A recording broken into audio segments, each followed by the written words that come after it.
So, you like salsa? More pecani sauce. Well, sorry, but this video isn't about salsa. Sorry for the terrible mic audio, but this video is about why do animated characters and motion capture characters look like they're actors. Now, I checked about 15 minutes ago. Is there another video on YouTube that has something like this? That why do animated characters and look like they're actors? Why do they?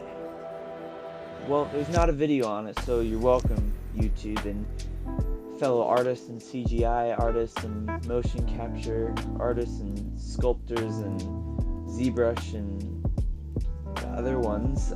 You're welcome. It's free real estate. Because I've always wondered, after I saw the weird superhero fantasized billionaire in Incredibles 2, why did he look like the actor? Why did Josh Brolin playing Thanos look like Thanos? Why did Ebony Maw in Infinity War look like whoever the actor's name is, who I can't remember, because even though he was a huge character in the comic books, I still have no idea who he is. Why do they look alike? Why does the old guy from Up look like the actor? Hi, I'm Ed Asner. Why does Anna from Frozen look like Kristen Bell? Why does Woody look like Tom? No, never mind. They don't look alike.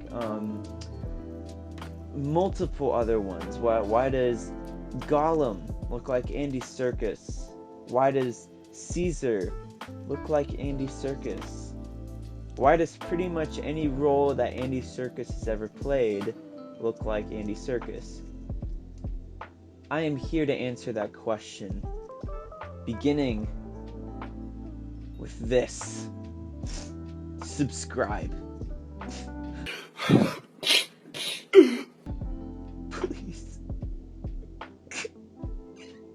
Anyways, okay, so number one, what I think, let's just make the distinction between animation and motion capture. Motion capture has to do with actual actors making the movements, which a bunch of balls all over their body. Putting on my balls! That basically are reflectors with about 100 cameras around a room, marking every single movement that they make, recording it into a data, then sending it into a software like Unity, Unreal Engine, or pretty much any other software for animation and stuff like that. So motion capture versus animation. Now for animation, it doesn't require that. It doesn't require any actor moving, but there is something very special called reference footage, and it's a pretty big deal. What is it? Well, okay, so for animation, it's very easy for the actor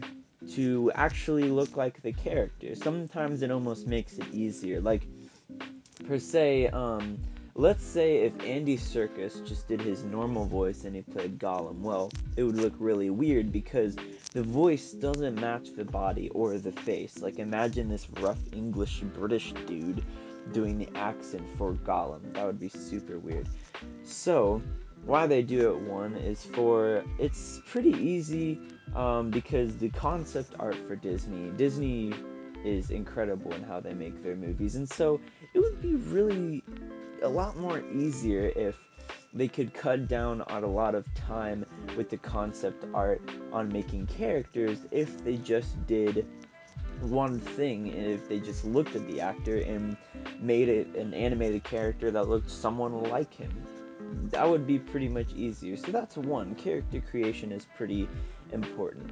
Reference footage. Okay, so if animated characters are basically, for animators sometimes it's pretty easier, it's a lot more easier to have reference footage, because with reference footage, well, what it can do is, let's say I was trying to animate myself running.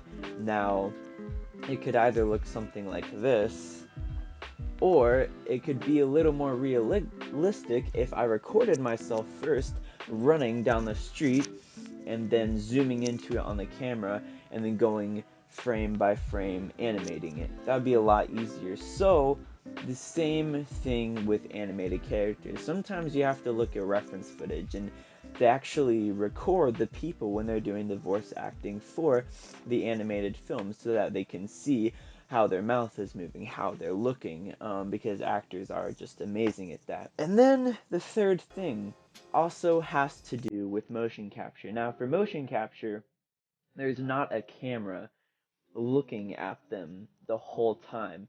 The only thing looking at them is the sensor cameras, which don't actually record a full picture, they only record the little reflection dots that they see, basically. And so for motion capture, basically what it does is these actors are in these suits and they have a camera in front of their face with all the dots on them. And why the characters in motion capture movies like Andy Serkis and Josh Brolin, and even for the Avatar people, or you can actually go as far as The Christmas Carol or Polar Express, or even more than that, like Beowulf, which is absolutely terrible. But for what they had back then, it was pretty good. Um, but why do they actually look like the actors? Well, a big thing about the behind the scenes of actually animating something or translating the motion capture data onto a different character in a virtual world in the software is shape keys. Now, Corridor Crew makes incredible videos, but they did one video where they used an app called the FaceCap app, and what they did with it was um, Sam. Sam, he made the whole video on them animated as video game characters reacting to video games on their channel. I thought it was a really cool concept because they do a bunch of reaction videos to CGI and animated films and stuff. But for this one, um, it didn't look so good. Their mouths were open when they closed them.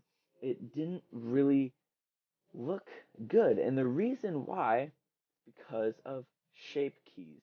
Shape keys is an incredibly important detail because that's why many of the motion capture actors look like the actual character because of shape keys. Like, if I was about to play a gigantic, muscular faced centaur or giant, um, that would be really awful. I would actually have to go in and animate a few other steps, maybe the physics of the cheek blubbering around or something, but I couldn't do it because of the shape keys. Now, he might have a larger brow than I do. It might move farther up and down than I do, whereas I don't really have the shape keys for that. Like, they might have a larger part for their cheek, whereas for me, I wouldn't. I have a smaller thing or whatever. So, it's really important, and it's a lot easier if the character actually looks like the actor, and so it actually comes out a lot more clear and it just looks a lot better.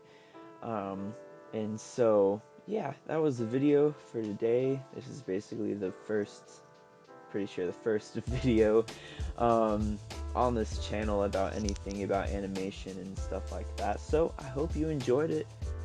Please subscribe, and yeah, this is what I do. I like animation and stuff, and so stay nice. All right.